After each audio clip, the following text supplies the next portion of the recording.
ladies and gentlemen, and welcome back to Tech Showdown. My name is Kevin, this is my co-host Teddy, and today I'm bringing you part 6, the final part of my Nvidia series, where we take 3 Nvidia graphics cards and test them in one game, and I tell you sort of what settings are good for them and what resolution each of the cards is best at.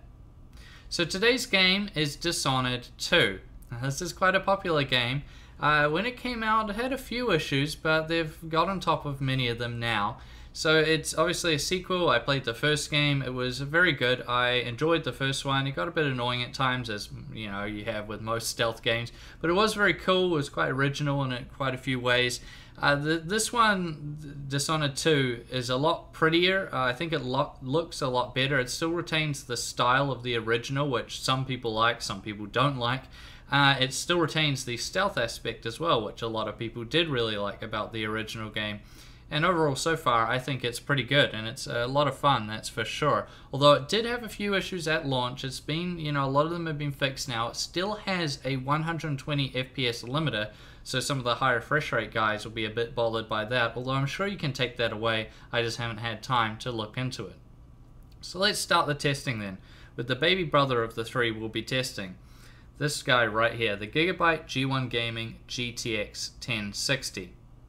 So at Ultra 1080p, it does just fine, as you can see here. You know, nice high average refresh rate and minimums above 60, that's what we want to see. Then we go to the optimized 1080p. At these settings right here, it'll help you raise the average by about 10 FPS. We see that it sits at about 97, and the minimums go up a little bit as well. So at 1080p, the GTX 1060 will be just fine. Once we jump up to 1440p though, you see Ultra 1440p there. Not really ideal. Yeah, it still stays above 60, but it's not where we'd like it to be. Once you optimize it in GeForce Experience, we can see with those settings there, that it helps a little bit, but it's still not ideal. It'll bring the average up a tiny bit, but it's not really. I mean, it's still playable for sure. It's still playable at 1440p, but it's not really where we'd like it to be. Once we go up to 4K on Ultra, yeah, it's not ideal at all. I suppose maybe it would be okay if you're on a 30Hz 4K display, but no, not what we'd like to see. And when we optimize it with these settings here in GeForce Experience, still not ideal. Yeah, it's just a bit of a stretch for this card. The 1060 here, it's just not really enough to handle 4K gaming. So let's go up to its older brother then, the Gigabyte G1 Gaming GTX 1070.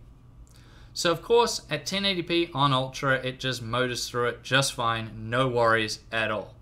If we optimize it with these settings, you know, it doesn't really change much. The FPS was pretty high anyway, so it's pretty good. I mean, the minimums barely changed though. That's the interesting thing. But yeah, so for a 1080p, the 1070 is going to be just fine, no worries at all. Once we go up to 1440p, so Ultra 1440p on the GTX 1070, we see a very solid amount there. 87 FPS average with a 62 FPS minimum. So it's going to be just fine at 1440p with this card. If it's a 1440p 60Hz display, that is, it'll be just fine at it. So that was a very good result there. Once we optimize it with these settings, it's, you know, a little bit different there. We see the average FPS come up a bit more. Again, the minimums stay the same. I don't know what it was about this card. But yeah, for some reason the minimums didn't seem to change much when you optimize the game.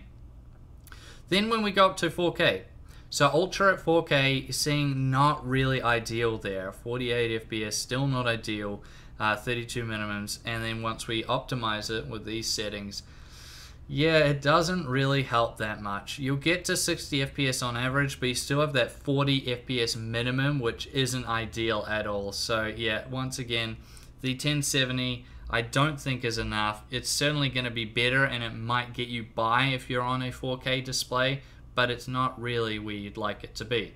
So let's go to the biggest brother of them all, out of these 3 anyway, the GTX 1080. Of course, once again, this is the Gigabyte G1 Gaming model. So of course the 1080p on Ultra, it just smashes it just fine. It's sitting pretty much hard up against the 120 FPS cap there, and so there's no point showing you an optimized 1080p. If you've got a GTX 1080 and you're playing on a 1080p display, just run it on Ultra and you'll be just fine. Once we go up to 1440p, once again on Ultra, it does a great job there at 106 FPS average, good minimums as well at 74 FPS. Once we optimize it with these settings, it helps a little bit. It actually went down for some reason on the average, but the minimums went up quite a bit, so take from that what you will. It's sort of like a reverse 1070 once you optimize it at 1440p, so not really sure what was going on there. And then once we move up to 4K, even on the Ultra with the 1080, it's still not ideal. You're seeing it's actually, you know, still under 60 FPS on average. Not really that good. Once we optimize it with these settings, so this was actually one click to the right, this was good. This was playable. I thought it was fine. I actually played with the card at these settings for a while, and it was, yeah, just fine. The minimums still dip. You notice it every so often, you'll get that little dip there, and it's not ideal, but for the most part, it should get you by just fine. This game is a bit of a beast to run at 4K, even with one of these cards, a single GTX 1080, so it's just something to keep in mind. But you can get by with this, just keep in mind that you will have the odd dip. So basically, to sum it up, what do I say? So with your GTX 1060, you'll be just fine at Ultra at 1080p, no worries at all. You could get by with 1440p, but it's probably not ideal, and 4K is a no-go. When you jump up to the GTX 1070, you'll do high FPS 1080p perfectly, no worries. 1440p, solid, above 60 FPS, and 4K is again a bit of a stretch, but I suppose you could get by if you really needed to. And then the biggest brother of all, the GTX 1080. This will motor through 1080p and 1440p, no worries at all. When you go up to 4K though, it's still having a bit of issues, but this is obviously going to be the best one for 4K gaming out of the three, especially if you optimize it. You will still get the odd dip, but it's pretty good for the most part. Now I thank you all for watching this video, and I thank you if you've watched every video in this series. I've really enjoyed doing it. It's really good that Nvidia provided these cards for me so that I could do this series and help you guys, if you're thinking about buying these games, be able to set up the settings and give you an idea of which setting is best for each of these graphics cards.